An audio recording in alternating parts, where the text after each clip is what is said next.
rumah merupakan kebutuhan papan yang seharusnya dapat dipenuhi. Namun apa daya, harga rumah saat ini sangat mahal. Setiap tahun naik sekitar 10% sampai 15%. Jika harus mengeluarkan uang ratusan juta rupiah atau membeli rumah secara tunai tentu saja terasa berat. Belum pasti juga punya duit sebanyak itu, sementara gaji pas-pasan. Mungkin harus menabung puluhan tahun buat bisa beli rumah. Begitu uangnya terkumpul, harga rumah keburu naik terlalu jauh, sehingga kamu tidak dapat mengejar kenaikan tersebut. Solusi dari itu semua adalah mengajukan KPR atau kredit pemilikan rumah. Asal kamu punya DP atau uang muka 30% dari harga rumah, bisa ambil fasilitas KPR. Halo semuanya, saya Amalia Nadifa dengan NIM 4001132065011 dari Prodi Manajemen dan Administrasi Logistik kelas A Universitas Diponegoro bersama dengan rekan saya Dwinda Indriani Boruginting dengan NIM 4001132065053 dari Prodi Manajemen dan Administrasi Logistik kelas A Universitas Diponegoro. Di video ini, kami berdua akan menjelaskan berbagai hal mengenai KPR atau kredit pemilikan rumah.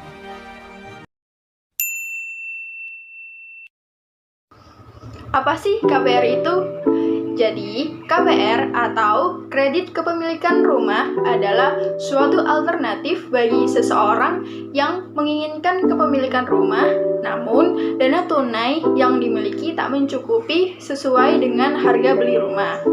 Nah, dalam KPR ini, para nasabah yang akan membeli atau memperbaiki rumah diberikan fasilitas kredit oleh perbankan. Di Indonesia saat ini dikenal ada dua jenis KPR, yakni yang pertama adalah KPR subsidi dan yang kedua adalah KPR non-subsidi. KPR rumah subsidi adalah suatu kredit yang diperuntukkan kepada masyarakat berpenghasilan menengah ke bawah dalam rangka memenuhi kebutuhan perumahan atau perbaikan rumah yang telah dimiliki. Bentuk subsidi yang diberikan berupa subsidi meringankan kredit dan subsidi menambah dana pembangunan atau perbaikan rumah. Sementara, untuk KPR non-subsidi adalah suatu KPR yang diperuntukkan bagi seluruh masyarakat. Nah, ketentuan KPR adalah ditetapkan oleh bank, sehingga penentuannya besar kredit maupun suku bunga dilakukan sesuai kebijakan bank yang bersangkutan. Selanjutnya, pada praktiknya, KPR terbagi menjadi dua, ada KPR konvensional dan KPR syariah. Yang pertama, KPR syariah. KPR syariah merupakan pembiayaan jangka pendek, menengah, atau panjang guna membiayai pembelian rumah tinggal, baik baru maupun bekas dengan prinsip atau akad, murabahah, atau dengan akad lainnya. Produk ini umumnya dijual di bank-bank syariah.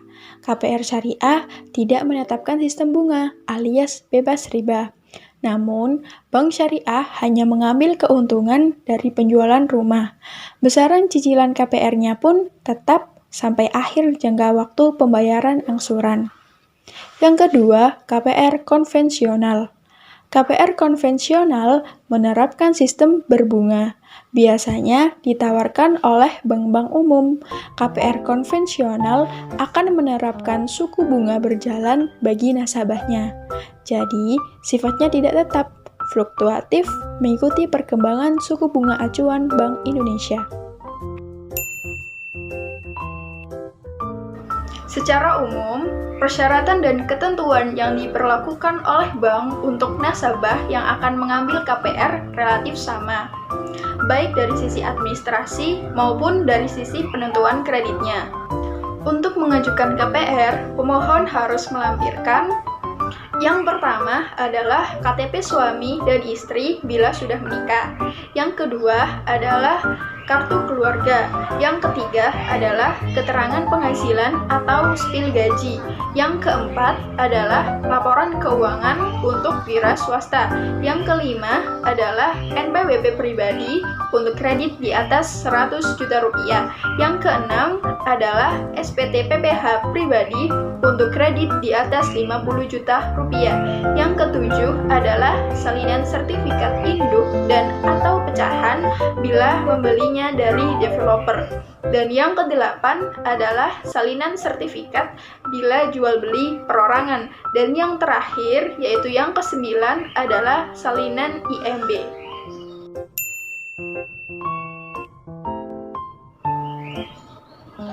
Lima biaya yang harus dipersiapkan sebelum mengajukan KPR. Yang pertama adalah uang muka KPR. Oke, jadi ada dua jenis uang muka nih yang dijadikan syarat pengembang kepada nasabahnya sebelum mengajukan KPR. Nah, yang pertama itu ada uang tanda jadi atau booking fee. Umumnya booking fee dikenakan sekitar 500.000 hingga 2 juta rupiah dan tidak bisa dikembalikan apabila terjadi pembatalan. Setelah membayar uang tanda jadi, maka akan mendapatkan formulir pemesanan unit dan jadwal pembayaran uang muka. Nah, yang kedua itu adalah uang muka atau down payment. Normalnya nih bisa diangsur dengan skema tertentu.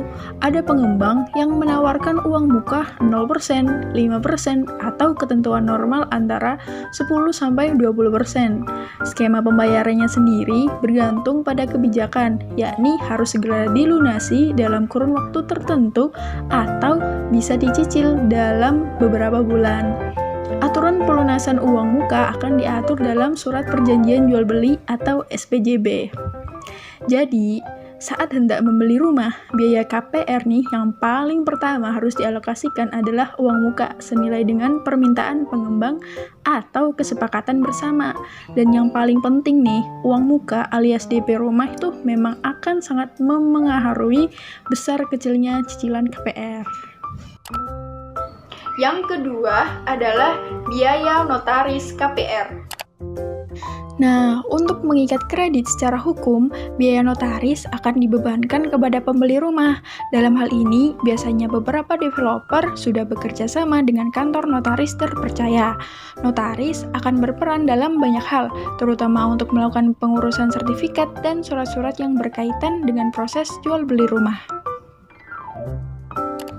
Yang ketiga adalah pajak penjualan dan pembelian.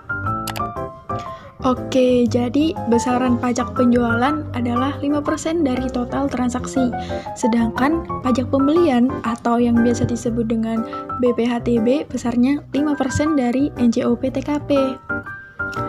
Misalnya, NJOP TKP rumah yang dibeli sebesar 300 juta rupiah, maka besaran BPHTB yang harus dibayar adalah sebesar 15 juta rupiah. Yang keempat adalah biaya provisi KPR. Jadi, biaya provisi itu digunakan untuk membiayai segala keperluan yang berkaitan dengan proses pemberian pinjaman tersebut. Misalnya seperti biaya fotokopi berkas, komisi marketing, dan lain sebagainya.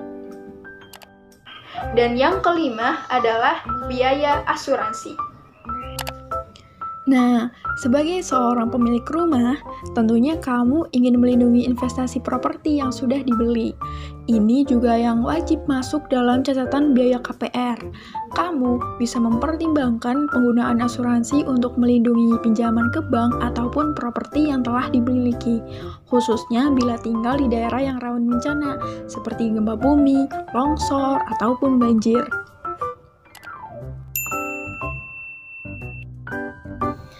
Proses pengajuan KPR ke bank adalah proses yang cukup merepotkan dan butuh persiapan yang sangat matang. Biaya-biaya yang harus dipersiapkan nominalnya cukup besar. Bahkan, jika dihitung-hitung, biaya-biaya yang harus dikeluarkan untuk proses pengurusan KPR tersebut bisa mencapai lebih dari 5% plafon pinjaman. Sehingga butuh komitmen yang besar dan tingkat kesabaran yang tinggi dalam mempersiapkan segala prosesnya. Selanjutnya yaitu keuntungan KPR. Yang pertama, nasabah tidak harus menyediakan dana secara tunai untuk membeli rumah.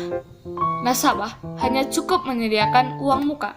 Yang kedua, yaitu karena KPR adalah memiliki jangka waktu yang panjang. Angsuran yang dibayar dapat diiringi dengan ekspektasi peningkatan penghasilan.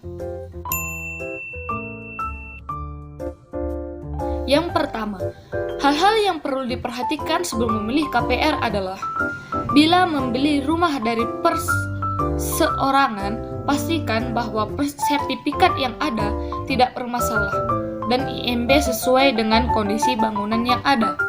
Yang kedua, bila membeli rumah dari developer, pastikan bahwa developer dimaksud telah mempunyai izin antara lain izin peruntukan tanah, izin lokasi, aspek penatagunaan lahan, share plan yang telah disahkan, dan sebagainya. Yang ketiga, lalu prasarana sudah tersedia, kondisi telah matang, sertifikat tanah minimal SHGB dan HGB, telah induk dan nama developer dan IMB induk. Yang keempat, kenali reputasi penjual.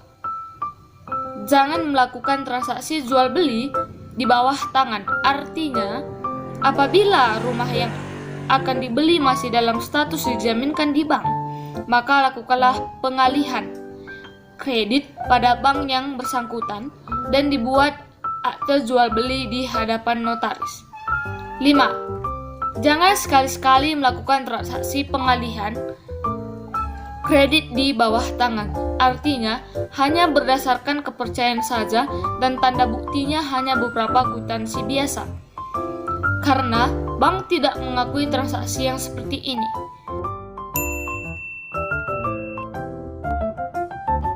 Mayoritas bank akan memberikan masa pinjaman dari 15 tahun hingga 25 tahun.